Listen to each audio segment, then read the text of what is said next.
성경의 가계도를 따라가다 보면 말이죠. 태초의 인간부터 로마 제국까지 이어진다는 사실 혹시 알고 계셨나요? 자, 지금부터 딱 5분 안에 이 어마어마한 역사의 실타래를 한번 같이 풀어보겠습니다. 이게 단순히 이름만 쭉 나열한 게 아니에요. 사실 이 안에는 민족과 제국, 그리고 우리가 아는 신앙이 어떻게 탄생했는지 그 거대한 이야기가 전부 담겨 있습니다. 자, 그럼 여기서 핵심 질문을 던져봐야겠죠. 도대체 어떻게 최초의 인간이 그 수많은 위대한 왕들을 거쳐서 저 거대한 로마 제국 시대까지 연결될 수 있었을까요? 그 놀라운 연결고리 지금부터 저랑 같이 찾아보시죠. 좋습니다. 첫 번째 실마리는 역시 모든 것의 시작점에서부터 찾아야겠죠? 모든 것의 시작, 바로 최초의 가족들 이야기부터 시작해 보겠습니다. 아담에서부터 시작해서 이스라엘의 12지파가 탄생하기까지 그 뿌리를 한번 쭉 따라가 보죠. 자, 인류의 이야기는 우리 모두가 아는 아담과 하와에게서 시작되죠. 그런데 여러 세대를 거치면서 이야기는 카인의 혈통이 아니라 살아남은 셋의 혈통으로 이어지고요. 그 다음에 대홍수에서 살아남은 노아를 거쳐서 마침내 모든 것의 중심이 될 한 인물, 바로 아브라함에게로 초점이 딱 맞춰집니다. 여기서 정말 흥미로운 점이 뭐냐면요. 아브라함의 가계도가 단순히 이스라엘의 역사만 보여주는 게 아니라는 거예요. 보세요. 조카 롯에게서는 훗날 이스라엘의 이웃이 될 모압과 암몬 족속이 나오고요. 아들 이스마엘은 아람 민족의 조상이, 그리고 에서는 에돔 족속의 조상이 되면서 이 지역 전체의 민족 지도가 그려지기 시작하는 거죠. 정말 대단하지 않나요? 자, 이제 다시 이야기의 중심으로 돌아와서요. 이스라엘의 정체성을 형성하게 될 바로 그 핵심 혈통을 살펴봐야 합니다. 바로 아브라함, 그의 아들 이삭, 그리고 손자 야곱으로 이어지는 이 3대의 족장들이죠. 그리고 이 야곱에게는요, 12명의 아들이 있었습니다. 이들이 바로 이스라엘 12지파의 시조가 되는 겁니다. 근데 이 중에서 딱 2지파는 특히 주목해야 해요. 왜냐하면 레위 지파는 제사장 가문이 돼서 종교의 중심이 되고, 유다 지파는 왕가를 배출하면서 앞으로 펼쳐질 역사의 주인공이 되기 때문이죠.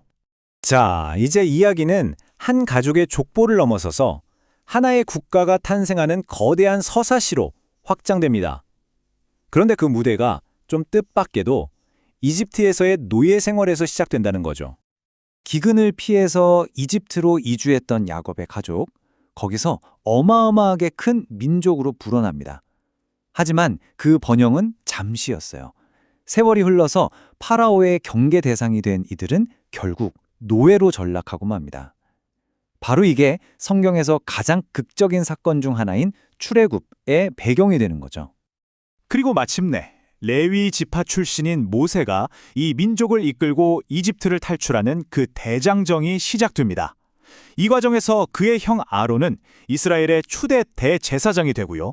모세의 뒤를 이은 여호수아가 마침내 약속의 땅 가나안으로 백성을 이끌고 들어가게 됩니다.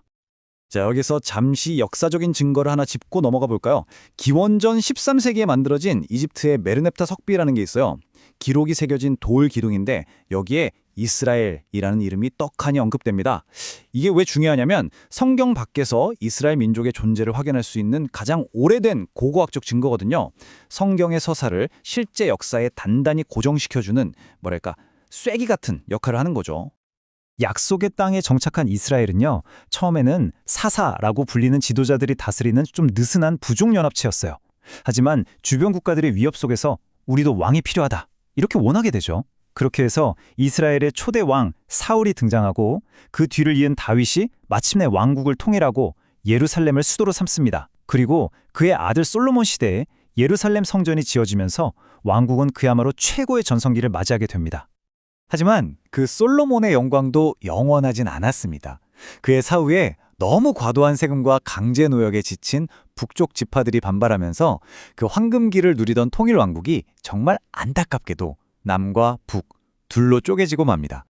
이렇게 갈라진 북쪽의 이스라엘과 남쪽의 유다는요, 완전히 다른 길을 걷게 돼요. 북왕국은 잦은 쿠데타로 여러 왕조가 들어서면서 정치적으로 엄청나게 불안정했고요. 반면에 남왕국은 다윗의 후손들이 계속 왕위를 이어가면서 상대적으로는 안정을 유지했습니다. 하지만 결국 그들의 운명은 같았어요. 북왕국은 아시리아에게, 남왕국은 바빌론에게, 차례로 멸망하고 마는 거죠. 그리고 바로 이 남왕국 유다의 역사와 관련된 아주 놀라운 고고학적 증거가 또 하나 있습니다. 텔 단석비에 새겨진 다윗의 집이라는 문구인데요.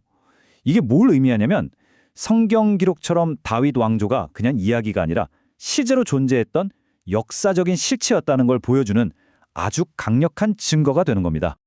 결국 더 오래 버텼던 남쪽의 유다 왕국마저 기원전 586년 바빌론의 침공으로 무너지고 맙니다. 민족의 심장과도 같았던 예루살렘은 불타고 솔로몬의 성전은 완전히 파괴되죠. 그리고 살아남은 백성들은 포로가 돼서 저 멀리 바빌론까지 끌려가는 그 비극적인 유배가 시작됩니다. 자, 이제 이스라엘의 역사는 독립왕국 시대가 끝나고 거대한 제국들의 지배 아래서 자신들의 정체성을 지켜내야 하는 새로운 국면으로 접어들게 됩니다. 포로 생활과 귀환, 그리고 로마의 등장까지 이어지는 바로 그 시기죠. 이 타임라인을 보시면 유대 지역의 주인이 어떻게 바뀌었는지 한눈에 들어오죠. 바빌론에 의해 나라를 잃었지만 그들을 무너뜨린 페르시아 제국 덕분에 고향으로 돌아올 수 있었고요.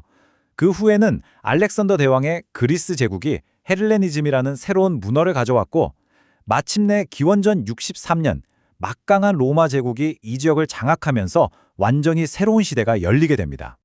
이 시기에는 유대 민족의 운명을 결정한 정말 중요한 사건들이 연달아 일어납니다.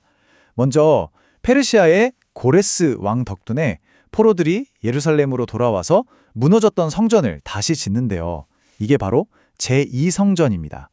그 후 그리스의 강압적인 통치에 맞서서 마카비 혁명을 일으켜 잠시나마 독립을 되찾기도 했고요. 하지만 결국 로마의 지배 아래 들어가면서 로마가 세운 꼭두각시 왕 헤롯 왕조가 통치하게 되는 거죠. 그리고 바로 이 시점, 로마의 분봉왕 헤롯이 유대를 다스리던 바로 그때 베들레헴의 한 마국간에서 아기 예수가 태어납니다.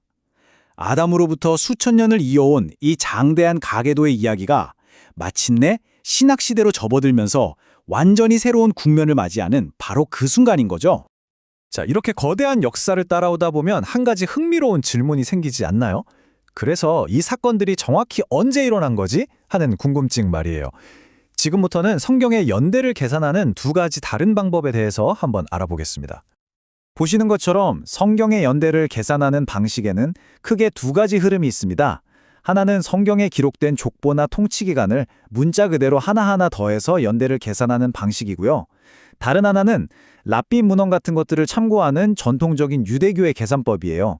그래서 창조연대부터 출애굽 시점까지 두 방식 간에 약간의 차이가 발생하는 걸 볼 수 있죠. 아니, 그럼 이 차이는 도대체 어디서 오는 걸까요? 핵심은 바로 215년이라는 차이를 만들어내는 한 구절의 해석에 있습니다.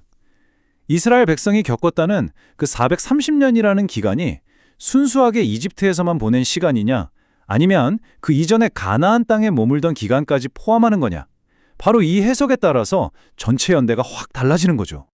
자, 오늘 우리는 아담부터 로마 시대까지 인류 역사상 가장 영향력 있는 가계도 중 하나를 함께 따라와 봤습니다. 이건 그냥 단순한 과거의 기록이 아니에요. 신학과 역사가 교차하면서 오늘날의 종교와 문명, 심지어 지정학에까지 영향을 미친 거대한 서사입니다. 이 뿌리를 이해하는 것이 지금 우리가 사는 이 세상을 바라보는 우리의 눈을 어떻게 바꿀 수 있을까요? 한 번쯤 깊이 생각해 볼 만한 질문인 것 같습니다.